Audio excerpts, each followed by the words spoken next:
Hey guys, Zelonius here. Welcome to another video on the channel.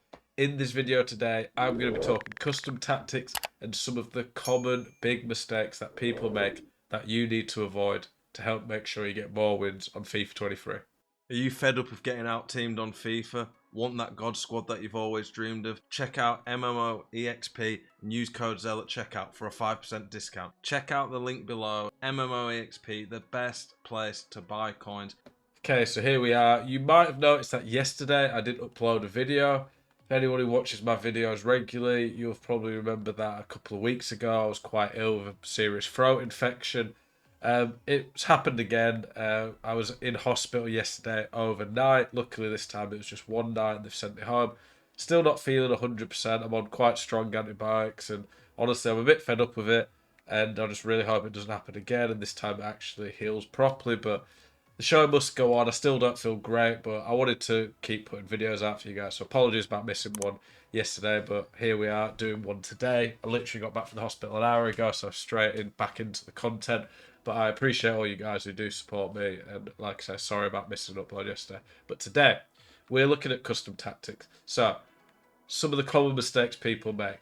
Before we get into the in-depth custom tactics, one thing I will say is I do get asked this sometimes in videos. Why is this your formation, but you're saying you don't use it in game? This bit here, just the pure squad, you literally hear this is just for chemistry. You can see on the left it says total chemistry 33 out of 33. All I'm doing here is getting a team set up so that they get the chemistry and then I change in game to one of my actual setup custom tactics.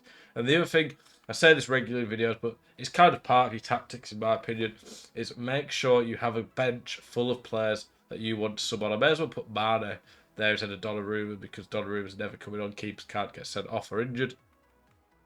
Make sure you have a set of subs on the bench.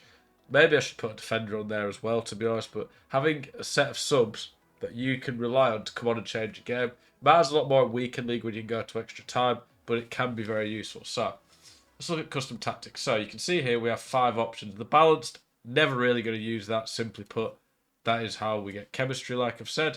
But then the other 4, again, something I mentioned in regular videos, is have a game plan. I see so many people that I play against that even when I'm 2-3 up against them, they're not pressing me, they don't change anything, or if they do, it's because they've paused it. Don't ever have it so you have to pause your game to make your custom tactics. 1, that's a waste of a pause, but 2, you can have it set up already here in your game plan. Never have to pause to change things. That's not been like that for years in FIFA. You can have different game plans here. I probably preferred a lot of the old things about the old custom tactics, but at least now you don't have to change. You don't have to pause at the start of the game to set your tactics up. So there's that. I have 4 different game plans. I'm not going to go into them. In other videos, I go in depth with my actual tactics.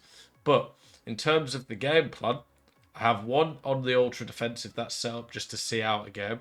I have one that's the ultra attacking setup if I'm losing late on to get back into a game. So those are really important, especially that one. If you're losing late on, you don't want to just be playing the same. You want to be going all out, making it as hard as possible for your opponent to keep the ball. Give yourself the best chance of getting back into a game. And my thought is, why would I, if I'm like 1-2-0 down, just accept losing 1 or 2-0 and playing safe? Because it's still a loss. Where I could go all out. I might lose 5-0. Who cares? It's not like weekend league goal difference matters. Goal difference isn't a thing on weekend league. So go all out. Even if you lose by a lot, who cares? But it'll give you more of a chance of having those games where you actually do come back. And then for the 2 middle ones, I always start on the defensive, even though it's not defensive. But what I do with that is from there, if I'm losing by a goal or it's pretty tight, I might switch up to this one, which isn't all out, but it's just a more aggressive one that allows me to be able to have a bit of a chance of getting back in without having to go all out yet. So, some of the mistakes people make.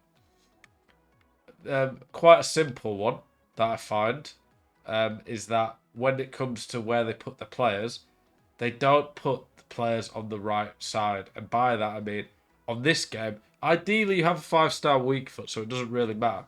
But on this FIFA, the meta, when it comes to shooting, is shooting across goal. So that means you want a left footer on the left side and a right footer on the right side. Again, like I say, you've got 5-star weak foots, but if you don't have a 5-star weak foot, the best way of shooting is across goal. So you need to have left on left, right on right. On previous FIFAs, there's been ones where you want left footers on the right and right footers on the left because you want to hit a finesse shot. Whereas on this, that's definitely not the way. Also, Trivellas are good. They're not as good as they were at the start of the year. They were insane, and you needed to have left footers on the left and right on the right for it. But if you have players with high shooting stats at the outside the foot shot trait, they're still very, very good. So you definitely want to be utilising those. Okay, when it comes to picking a formation, a lot of people, and this is kind of one where I think a lot of people struggle a lot. Consistency is key on FIFA. The best players in the world can't really do that much more than a pretty good player can. They just do it a lot more consistently. And by that I mean there's not really any crazy high skill gap mechanics on FIFA that anyone who's pretty good at the game isn't able to do that the best pros in the world can. So there isn't much that the best pro in the world can do that someone who's like, let's say, rank 3, rank 4, not like near pro level, but a very good player at the game still, that they can't do. It's not like other video games where you just can't get near a pro in terms of the mechanics you can do. But what pros do is they do it all the time. They're consistent. The reason you see pros going 20-0 every single weekend league is because they're just so consistent at the game. One of the big ways of being more consistent is having a consistent formation, consistent custom tactics. That doesn't mean you can never try anything else out different. But generally speaking, there's going to be a better way of playing. There's not only one good formation to use. Some of the formations I like this year: 4-4-2, 4-3-2-1, 4-2-3-1, 4-2-2-2, 4-3-3 fifth variation. There's probably some others as well, but those are just 5 off the top of my head that I really like. But not every formation suits each player as much. For me, I'm never a big fan of playing in the 4-2-3-1. I find it boring and I struggle a bit in the build-up. However, some people it suits them to a T and they love it. But what I would recommend is I put lots of tactics out for these formations. Is find a formation that you play well in, suits how you want to play, your play style, and as best as you can, stick to it. If you keep changing your tactics, changing your formation, you're never going to get that consistent. And one of the things you'll find when you play regularly in a certain formation, custom tactic, is you start to get used to the position of your players. You get used to the weaknesses and strengths of the formation so you can play around that. You start to see the runs that players consistently make in those formations. So, for example, in the 4-3-2-1, I know regularly that if I have a fullback pushing up, like there's a good chance that one of their players will go out to mark him, and I'll have one left or right striker. I'll be able to through ball to them because there'll be more space. You get used to where the overlaps are, where you can dominate and catch opponents out. And this is really important. It's higher level play, but once you get more consistent and know how your formation plays, you can really start to take advantage of the strengths of it. Okay. When we come to actually setting up our tactics, a lot of people end up just messing around, doing different stuff that doesn't work together. I use high depth in this because depth doesn't really actually affect how line. It says there your back line will be high and vulnerable for long balls and behind. That's not true. On FIFA, depth is just how high they press. Depth isn't how high the line is. It's confusing how EA put that. But 72 depth on new gen does auto offside traps. Apparently it does on old gen. I thought it did, but I haven't played old gen in a while since the gameplay is very similar. Apparently that is one of the differences. But you don't want to do tactics and formations that don't just work together. So if I'm playing in certain formations, I'll put the width higher. In the 4-3-2-1, it's a fairly balanced formation in terms of the width, so my attacking width's 50. If I was using 4-4-2, I'd go 60 width because I want to utilise the wingers a lot more. So you have to, or the left mid, right mid, you have to play around the formation tactic that you are using. Make sure you're using the right build-up play and chance creation that works for that formation. I'm not going to go in depth about that now because when I do my actual tactic videos, I do talk about what works with each one. But making sure you have tactics that actually synergize well with your team and formation is important. On the instructions, making sure you have ones that work here are important as well. You do have to change these up a little bit based on how aggressive the tactic is. One of the most key ones for me is the midfield. So, good example here is if I don't like having two midfielders. There's a lot of formations where you have two CDMs or two centre mids. 4-2-3-1, 4-2-2, 4-4-2, for example.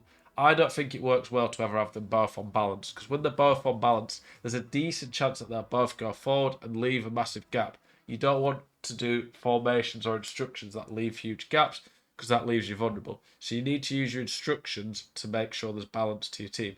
So a key area like that is the midfield. I always have in these two midfield formations, one on stay back, that's the better defensive minded one, and then one on balanced attack, because he helps. Normally in these two-man midfields, there's normally a gap between them and the strikers, so you need one of them to get forward a bit to bridge that gap.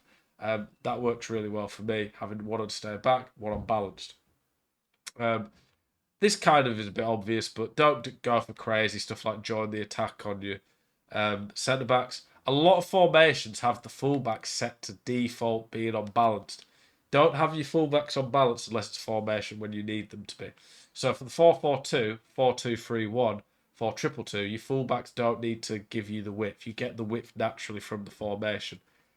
However, in a formation like the 4-3-2-1, your three strikers should be fairly central. You probably do need some width from the fullback. So get them on balance, because width is key. If you don't get width in a formation, it will hold you back a lot, because you'll just be predictable and only be attacking through the centre. But if you're already getting the width, what is the point in putting your fullbacks up and leaving yourself more vulnerable on the counter? So you have to think about the formation, the balance of the team. It's quite simple when you really look into it, but there's just some key bits to remember.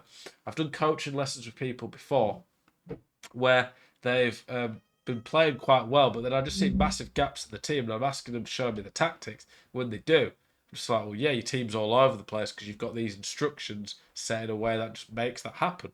So, custom tactics, honestly, people overcomplicate them at times and make them seem a lot more advanced than they are. There's not a lot to them. There's just some, like I said in this video, some big mistakes people make. Hopefully this video has been able to help you. I appreciate you all watching. Appreciate the support of the channel. Back tomorrow. I've got 2 videos tomorrow. We're looking at the new fantasy or foot fantasy, or whichever way they're calling it. Promo. I'm excited for that one. Looks very good. Some very good cards to come in that one. Have a great night. I'll catch you guys tomorrow. Peace.